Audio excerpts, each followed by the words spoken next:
तो चलिए हम समास का जो हमारा दूसरा जो भाग है उसको हम शुरू करते हैं।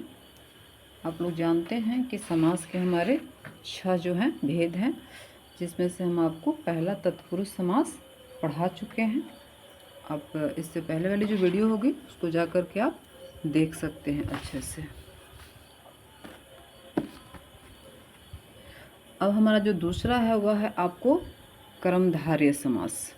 कर्मधारय समास क्या है?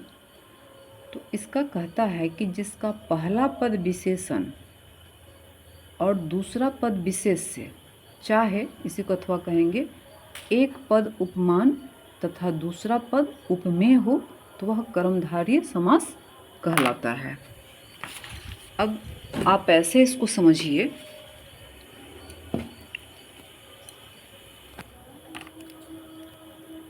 आप जानते हैं कि विशेषण क्या होता है? संज्ञा और सर्वनाम की जो विशेषता बताता है उससे हम विशेषण कहते हैं। और विशेष्य क्या है? संज्ञा और जो सर्वनाम होता है जिसके बारे में हम बात करते हैं वह होता है आपको विशेष्य। ठीक वही बात जो उपमान होगा वह ऐसे समझिए कि वह विशेषण है, और जो उपमेय है ऐसे समझिए कि वह विशेष्य है, चाहे संज्ञा है चाहे सर्वनाम हो, उसके जगह पे उपमेय आया है। अर्थात कि जिसके बारे में हम बात करते हैं वह होता है उपमेय, और जो उसकी मतलब अच्छाई या बुराई जो भी हमारे सामने आती है, जो विशेषण होता है उसको हम लोग कहते हैं उपमान। मतलब यहाँ तुलना की जाती है, इसी को हम लोग कहते हैं कर्मधारय समास। अब ऐसे आप समझिए, जैसे कि विशेषण और विशेष्य, इस एग्जाम्पल को हम कैसे समझेंगे? तो नील कमल, ये हमारा जो कमल है वह क्या है? संज्ञा है, और इसका जो गुण है, इसकी विशेषता है, वह क्या है? कि वह नीला है। यहाँ पे देखिए, नीला है जो कमल। आप अक्सर देखिए कि जो शब्द इसमें जुड़ा रहता है, अर्थात कि इस कमल की विशेषता है कि वह नीला है, अर्थात कि कमल का विशेषण है नीला है। तो आपको समझ में आ रहा होगा कि ये विशेषण जो हमारा होता है और विशेष्य होता है, ये रिश्ता जहाँ हमको दिखाई देता है वह आपको कर्मधारय समास होता है। अगला आपको पुरुषोत्तम, अर्थात कि पुरुषों में जो उत्तम हो, अर्थात कि उत्तम जो हो गया वह जो पुरुष का जो मतलब क्वालिटी हो गया, जो गुण हो गया, जो सबसे सर्वोत्तम है, उत्तम है, उसको हम लोग कहते हैं पुरुषोत्तम। तो यहाँ भी आपको विशेषण और विशेष्य का रिश्ता दिखाई दे रहा है। अगला आप यहाँ पे देखिए, महादेव, महान है जो देव, अर्थात कि सारे देवताओं में जो महान हैं उनको हम लोग कहते हैं महादेव। यहाँ देव की महानता है कि वह महान है। तो देव क्या हो गया? आपको विशेष हो गया, चाहे संज्ञा हो गया, और ये महा जो हो गया वह उनका विशेषण हो गया। अगला देखिए, श्वेतांबर, श्वेतांबर, इसमें श्वेत है जो अंबर, अर्थात कि जो वस्त्र श्वेत है। इसकी गुण है कि इस वस्त्र का गुण है कि वस्त्र श्वेत है। तो वस्त्र क्या हुआ? संज्ञा हुआ, और श्वेत उसका गुण हुआ, अर्थात कि वह विशेषण हो गया। हमें लगता है इस बात को आप समझ चुके हैं। अब चलिए हम उपमान और उपमेय का एग्जाम्पल आपके सामने लाते हैं, क्योंकि ज़्यादा एग्जाम्पल जब आपके सामने लेकर के आएंगे तो थोड़ी सी वीडियो लंबी हो जाती है। जो भी एग्जाम्पल्स हमारे सामने हैं वो सब हम आपको दिखा देते हैं। अगर आप इसको लिखना चाहें तो आप अच्छे से इसको लिख लीजिएगा, क्योंकि यहाँ से आपको क्वेश्चंस उठ के आते हैं। अब देखिए, उपमान और उपमेय का किस तरह से दिखाया गया है। ये आपको देहलता, तो देहलता अर्थात कि देह रूपी लता। उपमान क्या हो गया? आपको देह हो गया, लता क्या है? उपमेय है।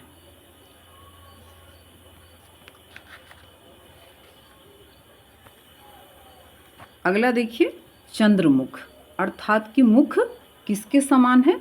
तो मुख आपको चंद्रमा के समान है।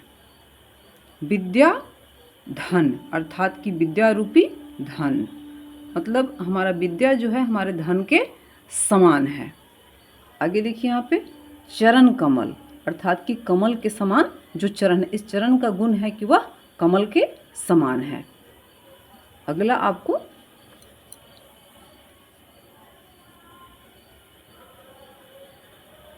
कमल नयन,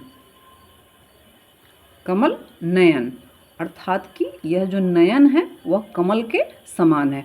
अर्थात कि हमारा जो ये नयन शब्द है यह क्या हो गया, उपमेय, और कमल हो गया उसका उपमान। अर्थात कि नयन को किसके समान बताया गया है, कमल के समान बताया गया है। मतलब किसी दूसरे चीज़ से उसकी तुलना की जाती है कि यह चीज़ इसके समान हो। इसी को हम लोग कहते हैं उपमेय और उपमान। ठीक है। उपमान वह होता है जो उस संज्ञा या संज्ञा या सर्वनाम का जो गुण दोष होता है, उसकी जो क्वालिटी होती है वह होता है उपमान, और जो संज्ञा हमारा होता है, जो भी व्यक्ति वस्तु जो भी होते हैं, वह होता है आपको उपमेय।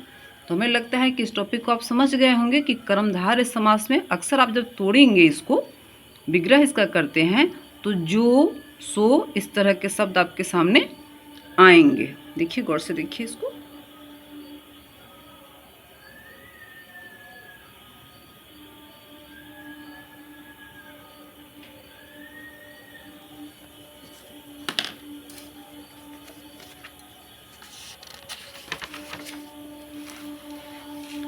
अब हम आते हैं आपको द्वंद्व समास में।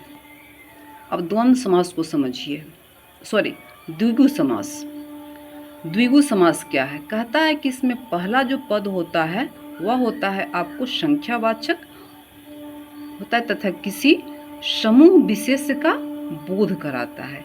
अर्थात इसको ऐसे आप समझिए कि जो पहला, इसका मतलब दो पद होते हैं समास में। क्या होता है? दो पद होता है, दोनों को हम मिला देते हैं तो समास हो जाता है, और दोनों को तोड़ देते हैं, विग्रह कर देते हैं, तो वह उसका विग्रह हो जाता है। मतलब तोड़ने पे, अलग करने पे वो अलग हो जाता है, एक साथ जब उसको करते हैं तब वो समास बन जाता है। समस्त पद वह होता है जब हम उसको मिला लेते हैं, और उसका विग्रह तब होता है जब उसको तोड़ के अलग करते हैं।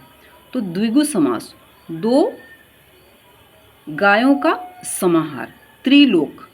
नोटिस कीजिए यहाँ पे, दो तीन लोकों का समाहार, त्रिलोक। शुरू में आप देखिए, त्रि का अर्थ होता है तीन, नौ रत्न, नौ रत्नों का समाहार। मतलब ये आपस में जैसे जाकर के मिल करके एक अपना रूप सामने हमारे ला रहे हैं। त्रिफला, तीन फलों का समाहार। तो इसका पहला जो आप पद होगा वह देखिए कि संख्यावाची है। सप्ताह, 7 दिनों का समूह। मतलब यहाँ पे सब आपस में मिलकर के एक नया शब्द हमारे सामने ले आते हैं। दोपहर, दोपहर का समाहार। उसी तरह से पंजाब, 5 आबू अर्थात नदियों का समूह। तो इसका पहला पद होगा आपको संख्यावाची, और अगला जो हमारा पद होता है वह लगता है कि एक समूह के बारे में हमको बता रहा है। त्रिभुवन अर्थात 3 भुवनों मतलब लोकों का समूह। पंचवटी मतलब 5 वटो वृक्षों का समाहार। अष्टाध्यायी अर्थात कि 8 अध्यायों का समाहार।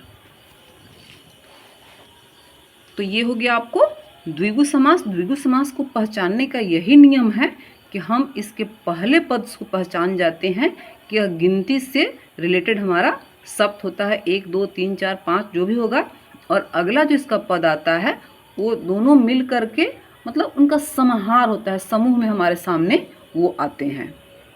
अब आप आइए अव्ययीभाव समास पर। इसमें पहला शब्द जो होता है वह प्रधान होता है, और समास से जो शब्द बनता है वह अव्यय होता है। मतलब दोनों को जो हम मिला करके एक नया शब्द जो तैयार करते हैं वह हो जाता है आपको अव्यय। समस्त शब्द के अव्यय रूप में उपस्थित होने के कारण इस समास का नाम अव्ययी भाव पड़ा है। जब समस्त पद उसका बनता है तो क्या बन जाता है? वो अव्यय बन जाता है, इसलिए इसका नाम अव्ययी भाव पड़ा है। संस्कृत में अव्ययी भाव समास में पूर्व पद अव्यय होता है और उत्तर पद संज्ञा या विशेषण होता है। पूर्व पद क्या होता है? जैसे हम एक शब्द को 2 भाग में बांट देते हैं तो जो पहला हमारा शब्द होता है वह होता है पूर्व पद, और जो दूसरा शब्द होता है वह होता है उत्तर पद। जैसे यहाँ पे देखिए, भरपेट, यथासंभव, यथास्थान, यथायोग्य आदि।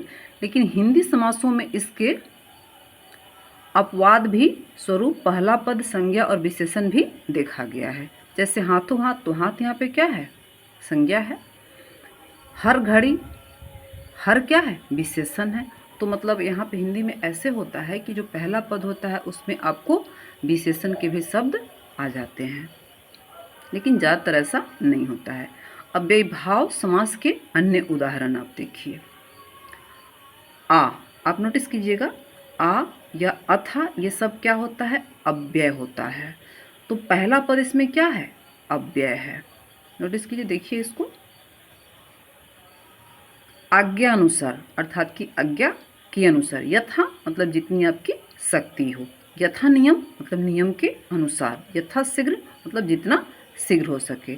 तो देखिए जब दोनों हमारे शब्द मिलते हैं, समस्त पद जब बनते हैं, तो आ सब में पहले आ रहा है, कहीं यथा आ रहा है, कहीं प्रति आ रहा है, ये सब के सब, कहीं भार आ रहा है, कहीं रातो, ये सब के सब अव्यय होते हैं। दोनों पद मिलने पे प्रथम पद हमारा अव्यय बन जाता है। आमरण मतलब मरण पर्यंत, मरने तक। उसी तरह से यथा विधि मतलब विधि के अनुसार, तो यथा शब्द यहाँ पे क्या हो गया, आपको अव्यय होगा। वीडियो थोड़ी सी लंबी हो रही है, थोड़ा फास्ट अब यहाँ पे बताएंगे हम, समझने की कोशिश कीजिएगा। वीडियो लंबी हो रही है क्योंकि बहुत सारे आपके सिलेबस हैं। द्वंद्व समास, द्वंद्व का अर्थ क्या होता है, लड़ाई। सबको समझ में आती है। लड़ाई कब होती है, जब दोनों सामने वाले बराबर होते हैं। अगर कोई किसी से कमज़ोर होगा तो फिर वहाँ पे लड़ाई नहीं होगी, चुप हो जाएगा, एक कमज़ोर व्यक्ति चुप हो जाता है। लेकिन जब दोनों एक जैसे होंगे तो लड़ाई होगी ही होगी। तो जिस समस्त पद में दोनों पद प्रधान होते हैं, विग्रह करने से दोनों पदों के बीच और या अथवा जैसे योजक शब्दों का प्रयोग हो तो वह द्वंद्व समास कहलाते हैं।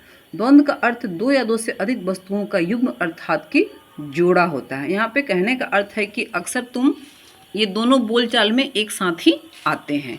जैसे राधा कृष्ण को हम अलग नहीं कर सकते हैं। राधा कृष्ण, दाल रोटी, माता पिता, भाई बहन, ऊंच नीच, जन्म मरण, ये एक तरह से जोड़ा होते हैं। आप देखिए यहाँ पे इसका जो हमारा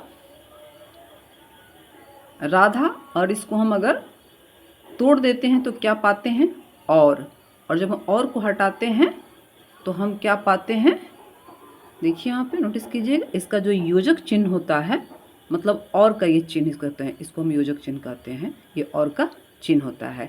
अगर और को हटाते हैं तो इसका चिन्ह लगाते हैं, और चिन्ह को हटाते हैं तो फिर और लगाते हैं। दाल रोटी में उसी तरीके से, देखिए सब में उसी तरीके से कि जहाँ जहाँ हम और को हटा रहे हैं तो हम उसका चिन्ह लगाते हैं, और फिर चिन्ह को हटाते हैं तो और लगाते हैं। और जब हम लगा रहे हैं तो इसका विग्रह हो रहा है, और फिर और को हम हटा रहे हैं तो इसका समस्त पद बन रहा है। तो समस्त पद बनने पे और का हमारा जो यहाँ पे योजक है वह आ रहा है। यहाँ पे कोई किसी से छोटा या बड़ा नहीं होता है, दोनों पद बराबर होते हैं। आप इसको एक बार अच्छे से देख लीजिए और देख करके लिख लीजिएगा। अगला आप आइए, बहुब्रीहि समास। वीडियो थोड़ी ज़्यादा लंबी हो जा रही है। जिस समास में दोनों खंड प्रधान न हो और समस्त पद अपने पदों से भिन्न किसी अन्य संज्ञा का बोध कराते हो, उसे हम बहुब्रीहि समास कहते हैं। इनका विग्रह करने पर विशेष रूप से वाला, वाली, जिसका, जिसके, जिसके आदि शब्द पाए जाते हैं। यह भी कहा जा सकता है कि विग्रह पद संज्ञा पद का विशेषण रूप ही होता है। विषधर, विष को धारण करने वाला अर्थात कि शंकर। अब विष को धारण करने वाले तो बहुत से चीज़ होते हैं, लेकिन यह किसके लिए, हम शंकर के लिए इनको जानते हैं विषधर के रूप में। त्रिलोचन अर्थात कि तीन है लोचन जिसके, अर्थात कि शंकर, मतलब तीन नयन जिनके हैं, वह किसके लिए कहा गया है, शंकर के लिए। चार पाई, चार हैं पाए जिसके, अर्थात कि चार पाई, जबकि ऐसा नहीं है, चार पाए तो जानवर को भी होते हैं, कुर्सी को भी होता है, किसी भी चीज़ को होता है, लेकिन यहाँ पे किसके लिए, चारपाई के लिए इसको रूढ़ कर दिया गया है। मतलब वो अपना जो उसका मूल अर्थ होता है उससे वो बिल्कुल ही अलग हो जाते हैं। नीलकंठ, नीला है कंठ जिसका, अर्थात कि शंकर। कमल नयन अर्थात कि कमल के शयन जिसका, विष्णु भगवान, मतलब वो रूढ़ हो गया है उसी के लिए। पंचानन, पांच है आनंद जिसके, अर्थात कि शिव। अष्टाध्यायी, 8 अध्याय वाला पाणिनि व्याकरण, जिस भी किताब के 8 अध्याय होंगे उनको हम अष्टाध्यायी कह सकते हैं, लेकिन यह किसके लिए, पाणिनि व्याकरण के लिए आपको रूढ़ हो गए हैं। चक्रधर, चक्र को धारण करने वाले कौन, विष्णु। लंबोदर, लंबा उदर है जिनका, गणेश। दसमुख, दसमुख वाला रावण। तो इसका अर्थ जैसे कि एक ही नाम के लिए हम यहाँ पे इसको रूढ़ कर दिए हैं, लेकिन इस तरह से अगर कोई भी होता है तो उसको हम उसी नाम से जानेंगे, पर ऐसा होता नहीं है, वह उसी व्यक्ति के लिए, उसी वस्तु के लिए रूढ़ हो जाता है। चारपाई का अर्थ तो जैसे ऐसे समझ लीजिए, आप सारे शब्दों से शायद नहीं समझ पाएंगे, लेकिन चारपाई का अर्थ तो ये होता है कि जिसके 4 पैर होते हैं। तो 4 पैर वाले तो बहुत सी चीज़ होते हैं, लेकिन यहाँ चारपाई का अर्थ केवल और केवल आपको वो जो खाट होता है चारपाई, उससे लिया गया है। देखिए,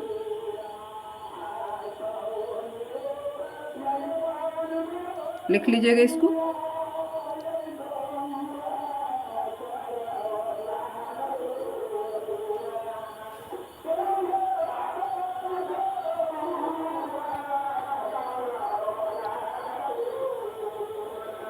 वीडियो लंबी हो रही है, हम अगले क्लास में आपको कर्मधारय और बहुब्रीहि समास में जो अंतर होता है उस पर हम वीडियो लेकर के आएंगे। वीडियो ज़्यादा लंबी हो रही है, ठीक है।